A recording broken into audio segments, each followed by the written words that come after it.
কেমন আছেন আপনি? আল্লাহর রহমতে আল্লাহর দয়ায় ভালো আছি বাবা। কোথা থেকে আসছেন আপনি যদি একটু বলতেন? আমি মূলত রাজশাহী থেকে আসছি, বিভিন্ন জায়গা থেকে জীবন বাঁচানোর জন্য এসে জাতীয় প্রেস ক্লাবের সামনে বসে আছি। কি বিষয় আজকে এই প্রেস ক্লাবে আসছেন আপনি? আমি এই রাজশাহী হযরত শাহ ওলি আহমেদ রহমতুল্লাহ মাজারের কতিপয় ব্যক্তি যারা দুর্নীতিবাজ, আমার ব্যানারে নাম লেখা, তাদের বিরুদ্ধে আমি অভিযোগ নিয়ে আসছি। তারা আমাকে তাদের দুর্নীতির সাথে জড়াতে চাইছিল, তো আমি তাদের দুর্নীতির সাথে না জড়ানোর জন্যে তারা আমাকে একটা নোংরা অডিও ক্যাসেট করে আমাকে ব্ল্যাকমেলিং করার চেষ্টা করেছে। শুরু থেকে যদি একটু সংক্ষেপে আমাদেরকে বলতেন একটু শুরু থেকে। আচ্ছা, শুরু থেকে বলতে গেলে দেখেন, আমি একজন সাধক মানুষ। আমি সাধনার জন্য আমি দিল্লি, আজমির, বোম্বে, আসাম, নেপাল, ভুটান, বহু দেশ বিদেশে আমি সফর করেছি। আমার ইন্টারন্যাশনাল পাসপোর্ট আছে আমার কাছে আজমির শরীফের, এবং আমি হযরত খাজা কুতুবুদ্দিন বখতিয়ার কাকি রহমতুল্লাহ দরবারে, নিজামুদ্দিন আউলিয়ার দরবারে, হযরত আমির খুসরোর দরবারে আমি খেদমত করেছি। তাহলে এইসব জায়গায়, প্রসিদ্ধ জায়গাগুলি আমি ঘুরেছি। আমি একজন বাস্তববাদী লোক। তো তারা আমার একটা সুখ্যাতি, সুপরিচিতি অর্জন হয়। সে আমি থাকতাম রাজশাহী ইউনিভার্সিটির এই মাজারের সাইডে, রাজশাহী ইউনিভার্সিটির জায়গা, একটা পরিত্যক্ত জায়গাতে, জঙ্গলে আমি থাকতাম। তো এদের অনেক অপকর্ম, দুর্নীতি, আমি দীর্ঘ 25 বছর ওখানে আমি অবস্থান করেছি। তো আমি এদের জানতাম, কিন্তু তাদের সাথে আমি সম্পৃক্ততা হতাম না। তো তাদের তাদের দুর্নীতি হয়ে গেছিল যে তারা দুর্নীতি নিজেরা বাঁচানোর জন্যে তারা ব্যবহার করতে চায়। কারা একটু যদি নাম বলতেন? এই যে মোহাম্মদ আবুল কালাম আজাদ, সে প্রাক্তন সেক্রেটারি, মোহাম্মদ আমিনুল ইসলাম আমিন, সে খাদেম, মোহাম্মদ কুরবান আলী, সে হলো ধর্ম বিষয়ক উপদেষ্টা মাজারের। তারপর বেহুলা বিবিকে দিয়ে অডিও ক্যাসেট বানিয়েছে শাহজাহান আলী, ওর ছেলে, সে বিমান বাহিনীতে চাকরিরত। এবং এই মাসুদ রানা, সে হলো ক্যাশিয়ার, হ্যাঁ, এবং রানা মাস্টার আপনার বিরুদ্ধে চলে গেছে সম্পূর্ণ। এখন যেহেতু কমিটির মেন মাথাগুলির বিরুদ্ধে আমি দুর্নীতির অভিযোগ তুলেছি, তাহলে এখন ওরা তো সবাইকে জড়িয়ে নেবে, এমনকি আমাকে বাংলাদেশের কোনো জায়গাতে, আমি সত্য ঘটনাটা প্রকাশ করার জন্য বাংলাদেশের কোনো জায়গাতে আমাকে বাঁচতে দিচ্ছে না। আমি 3 বার মৃত্যুর হাত থেকে বাঁচে জাতীয় প্রেস ক্লাবের সামনে এসে, আমি ধরেন যে আজকে 431 দিন যাবৎ আমি এখানে অবস্থান করছি। আপনি আপনার পিছনে ব্যানারে লিখছেন 30 বছর রাজশাহী রেলওয়ে এবং ইউনিভার্সিটির এলাকার জায়গাতে তারা 10 থেকে 12টা মাজার, তারও বেশি এটা করছে। এটা করে এখন তাদের যে সাইনবোর্ডটা লাগাইছে এখানে মূলত কোনো পীর নাই। ওখানে দেখেন সবাই যে তা না, ওখানে 2-1 অলি আল্লাহ আছেন, হ্যাঁ, কিন্তু এই যাদের মাজারগুলি বানিয়েছে তারা হলো সর্বত্যাগী মানুষ। যেমন আমার বউ, ছেলেপেলে, আমি বিয়ে শাদী করি না, আমার কেউ নাই। তাহলে তারা দুনিয়াতে থাকতে তাদেরকে যখন ব্যবহার করতে পারেনি, তাদেরকে মান অপমান করে, অপদস্থ করে তাদেরকে দরবারের বাইরে রেখেছে।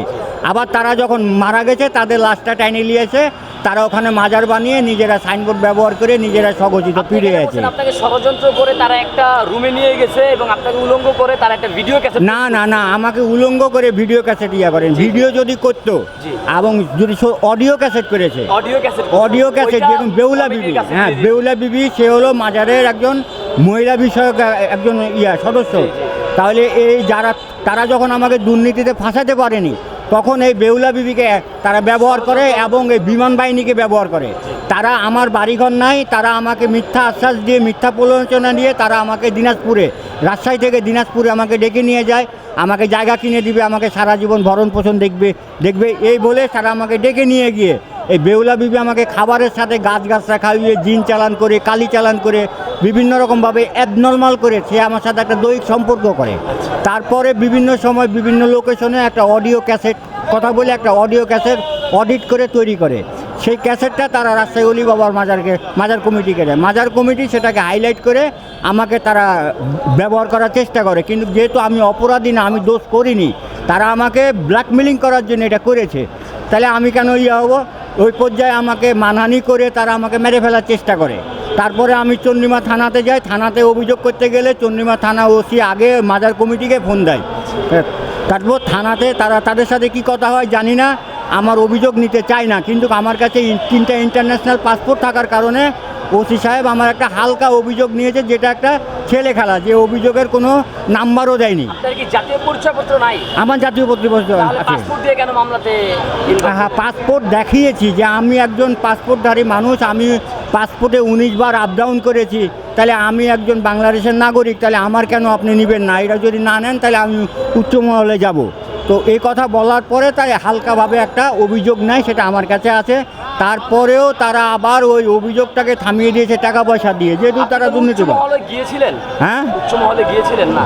দেখেন, আমি তাদেরকে থানাতে জমা করেছি কিভাবে। ঢাকার এডিশনাল আইজি হুমায়ুন কবির ছিল, সে আমার রক্তের চাচতো ভাই, তাকে আমি জিনিসটা বলেছিলাম। সে ফোন করেছিল, ফোন করে আমি তাদেরকে থানাতে জমা করাই। তারা এরা কিন্তু সব আওয়ামী লীগের দোষর, তাহলে এরা একটা ক্ষমতাশালী লোক। তো যখন ওর ফোনে তাদেরকে আমি জমা করানোর পরে তারা দোষ স্বীকার করে। দোষ স্বীকার করার পরে থানা মীমাংসা করে দেয়। মীমাংসা করে দেওয়ার পরও তারা আইনকেও মানবে না তারা। তারপরও তারা আমাকে বিভিন্ন রকমভাবে মেরে ফেলার চেষ্টা করে। তখন আমি সদ্য চারঘাট, ওখান থেকে প্রায় 20 কিলোমিটার দূরে আমি গেছি সদ্য চারঘাট। আমার এক পরিচিত, দীর্ঘদিনের পরিচিত ছিল, তাকে বললাম যে আমার তো টাকা পয়সা আছে, আমাকে একটু জায়গা কিনে দে, বাকি জীবনটা আমি এখানে থাকবো, আমি নিজে ধ্যান সাধনা করব। তো চন্দন সরকার এবং মিশু সাংবাদিক এদের উভয়ের বাপ তখন বেঁচে ছিল। তারা সম্মতিক্রমে যে আমরা ঠিক আছে, এখন তুমি থাকো, আমরা তোমাকে জায়গা কিনে দিব। নিয়ে মিশু সাংবাদিক, RTV সিনিয়র সাংবাদিক এবং এই প্রেস ক্লাবের সদস্য সে, তারপর চন্দন সরকার, এরা উভয় মিলে আমাকে কি করেছে, তাদের 30-40 বিঘা সম্পত্তি তারা আমাকে আইলের মাঝখানে একটা 5 টিনের ঘর করে দেয়। 5 টিনের ঘর করে দিয়ে চন্দন সরকারকে দিয়ে আমার টাকাটা আমার কাছ থেকে চায়, যে ব্যাংকে টাকার আগে কী করবেন, ব্যাংক যেই লাভ দেয় সেই লাভটা আমি আপনাকে দেবো, টাকাটা আমাকে দেন। যখন আমি টাকাটা না দিই, তখন ওই অলিবাবার মাজার কমিটির সেই ক্যাসেটটা আবার ওই গ্রামে হাইলাইট করে আমাকে আমার মানহানি করার পরে কি করে, তাও যখন আমাকে তাড়াতে পারে না, তখন তারা কি করেছে, আমার ঘরে যত জিনিসপত্র ছিল সব চুরি করে নেয়। চুরি করে নেওয়ার পরে তারপরে তারা আবার আমাকে খাদ্যের ভিতরে রাসায়নিক ক্রিয়া দিয়ে আমাকে মেরে ফেলার চেষ্টা করে। মেডিকেল সার্টিফিকেটও আমার কাছে আছে। তারপরেও যখন আমাকে তাড়াতে পারেনি, ওখানে দীর্ঘ 7 বছর আমি ছিলাম, তারপরে আমার পিছনে গুন্ডা মাস্তান লাগিয়ে দিয়েছে। আপনি যেই দরবারে ছিলেন, দরবারের নামটা কি ছিল? এটা হযরত শাহ অলি আহমেদ রহমতুল্লাহ আলাইহির মাজার শরীফ। ওই দরবারের কোনো কি ছিলেন আপনি? আমি কোনো কিছুই দায়িত্ব ছিলাম না, আমি একজন সাধক, আমি সাধনা করতাম। কেন ওনারা আপনার পিছনে এইভাবে লেগে গেল? যেহেতু ওই যে বললাম যে আমি দীর্ঘদিন ওখানে ধ্যান সাধনা করেছি, দরবারের বাইরে পাশে, যেহেতু রাজশাহী ইউনিভার্সিটিতে কিন্তু বাংলাদেশের সবচেয়ে বড় ইউনিভার্সিটি, তাহলে পরিত্যক্ত জায়গাতে আমি ওখানে ধ্যান সাধনা করতাম এবং আজমির শরীফে যাতায়াত করতাম, বিভিন্ন দরবারে যাতায়াত করতাম, বাংলাদেশের বিভিন্ন জেলায় যাতায়াত করতাম। তাহলে একটা আমার সুখ্যাতি, সুপরিচিতি অর্জন হয় এবং ঢাকা থেকে বিভিন্ন জায়গা থেকে। আপনার মতো তো আরও অনেকে ছিল। আমার দেখেন, ওখানে কাউকে, আমি যেহেতু আমার বাবা ঢাকা অবজারভারে চাকরি করতো, যুদ্ধের পরে রাজশাহী দৈনিক বার্তা অফিসে ট্রান্সফার হয়ে যায়, তাহলে আমার জন্ম নোয়াখালী রামগঞ্জে, আর বড় হয়েছে আমরা রাজশাহীতে, স্কুল জীবন আমার রাজশাহীতে। যেহেতু আমাদের রাজশাহীতে আপন রিলেটিভ বলে কেউ নাই, তাহলে এই সুযোগটাই তারা আমার নিয়েছে।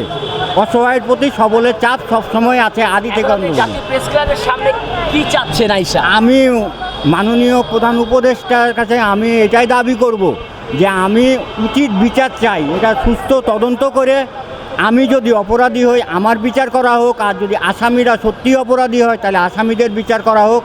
আর যদি আমি বাংলাদেশের নাগরিক হই, যদি আমি বিচার না পাই, তাহলে সরকার মহোদয়ের কাছে একটাই আবেদন করব, তাহলে আমার তো তাহলে বেঁচে থাকার কোনো অধিকার নাই, তাহলে আমাকে 1 বোতল বিষ কিনে দিক, আমি বিষ খেয়ে এই জাতীয় প্রেস ক্লাবের সামনে মারা যাবো।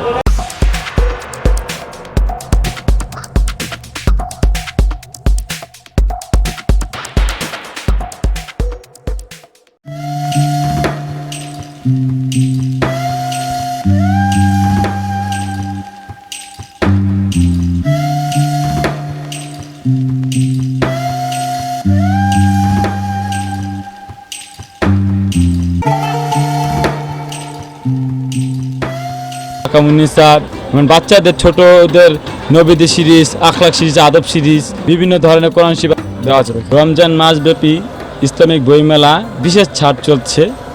আপনারা আসলে আপনাদের জন্য স্পেশাল আরও বেশি ছাড় আছে। আর স্ক্রিনে আমাদের নাম্বারে অর্ডার করতে কল করুন।